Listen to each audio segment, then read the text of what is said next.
আজকে আমরা ভুটান দেখব। তো ভুটান বর্ডার পার হয়ে আমরা ভুটানে প্রবেশ করেছি। খুবই ভালো লাগছে দেখতে প্রাকৃতিক দৃশ্যটা। তো প্রাকৃতিক দৃশ্য দেখে আমরা ছবির তুলতে থাকতে পারলাম না। তো ছবি তোলা আমাদের হয়ে গেছে। তো যাই দেখে আমি আমার ক্যামেরাটা একটু ঘুরিয়ে নিচ্ছি আপনাদের দেখানোর জন্য। দেখুন কত সুন্দর লাগছে। এখানকার দোকানগুলো কাঁচ দিয়ে ঢাকা, আর বাড়িগুলো রাস্তার দু সাইড দিয়ে এত সুন্দর, কত বড় বড় সব বিল্ডিং আছে। সত্যি দেখতে খুব ভালো লাগছে, একদম পরিষ্কার। তো রাস্তা দিয়ে আমরা হেঁটে চলেছি আর প্রাকৃতিক দৃশ্যগুলো তুলে ধরছি। এবার আমরা যাব একটা বৌদ্ধ মন্দির দেখতে। তো সবাই মিলে আমরা যাচ্ছি। রাস্তার দুদিকে কত বড় বড় দোকান, সব দোকানের ভিতরে সব বেশিরভাগই মহিলারা বেচাকিনি করছে। তাদের ব্যবহারটা খুবই ভালো, কিন্তু প্রচণ্ড জিনিসের দাম। তো এখানে একটা দেখতে পাচ্ছেন মন্দিরের মতো জায়গা, কিন্তু এটা মন্দির না, একটা বাড়ি। ফুল গাছগুলো এত সুন্দর দেখতে। ওদিকে দেখুন ভারতের পাহাড় দেখা যাচ্ছে। তো আমরা প্রায় চলে এসেছি মন্দিরের কাছাকাছি। তো একটা ফুল গাছ থেকে কি সুন্দর ফুল পড়েছে। ফুলের নাম জানি না, কিন্তু ফুলগুলো তো ভালো লাগছে। আমরা সবাই মিলে মাথায় ফুলগুলো গুঁজেছি, চুলে। একটা কাঁঠাল গাছ দেখতে পাচ্ছেন। কাঁঠালগুলো এত ছোট ছোট পেকে আছে, মনে হয় কেউ খায় না। গাছের গোড়ায় অনেকগুলো কাঁঠাল পড়ে আছে।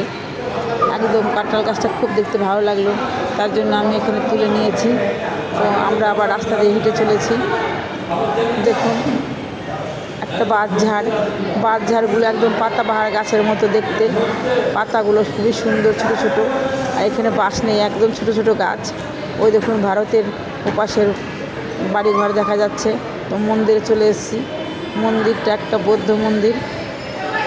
দেখুন মন্দিরের পতাকা দিয়ে সাজানো আছে। এখানে একটা চক্র আছে, চক্রটা আমি ঘোরাচ্ছি। সবাই দেখছি চক্রটা ঘোরাচ্ছি, কিন্তু জানি না যে এর মানে কী। তবু দেখা দেখি আমি ঘুরিয়ে নিলাম। তো জায়গাটা খুবই ভালো। দেখে আমরা সবাই মিলে বসে একসাথে ছবি তুলছি। মন্দিরের উপরগুলোও দেখতে ভালো। দেখুন আর এক জায়গায় আছে মন্দিরের পাশে, এখানে বাঁশ দিয়ে পতাকাগুলো সাজানো আছে, কি সুন্দর। অনেকে এখানে ছবি তুলছে। তো আমাদের মন্দির পরিদর্শন হয়ে গেছে। তো আমরা আবার ভারতবর্ষে আসার জন্য গাড়ি করে চলে আসছি। তো রাস্তা দিয়ে আমরা গাড়ি করে আসছি, আর ভারতবর্ষে এবার চলে আসবো। তারই আগে একটা মার্কেট দেখতে পেলাম, মার্কেটটা দেখব। কিন্তু রাস্তায় আমাদের প্রচণ্ড বৃষ্টিতে ধরেছে। আমরা একটা জায়গায় এবার কিছুটা ছবি তুলে নিয়েছি। দেখতে পাচ্ছি আর একটা মন্দির। তো মন্দিরে দেখার জন্য আমরা চলে এসেছি। এখানে ছবি তোলা খুবই নিষিদ্ধ, তার জন্য আমি বাইরে থেকে একটু ছবিটা তুলে নিয়েছি। তো মন্দির পরিদর্শন হয়ে গেছে। আমরা আবার বর্ডারে চলে এসেছি। চেকিং হওয়ার পর আমরা ভারতবর্ষে প্রবেশ করেছি। ভারতের একটা মায়ের মন্দির, এই মন্দিরটা আমরা সবাই দেখছি। তো মন্দির দেখে আমরা চা বাগান দেখছি জলপাইগুড়িতে। এখানকার চা বাগানগুলি ভালো, কিন্তু দার্জিলিংয়ের মতো অতটা সুন্দর নয়। তো এখানে আমরা জলপাইগুড়িতে আরেকটা মন্দির দেখতে পাচ্ছি। এই মন্দির দেখার জন্য এসেছি। এটা একটা মায়ের মন্দির, শ্মশান মায়ের পাশে আছে হনুমানজির মন্দির। সত্যি মন্দিরটা এত সুন্দর, আমাদের খুব ভালো লেগেছে। আমরা অনেকটা টাইম এই মন্দিরে ছিলাম। এটা হনুমানজির মন্দির। দেখুন একটা মায়ের মন্দির, তারপরে শিব ঠাকুরের ছবি আছে এখানে। মন্দিরটা কত সুন্দর সাজানো।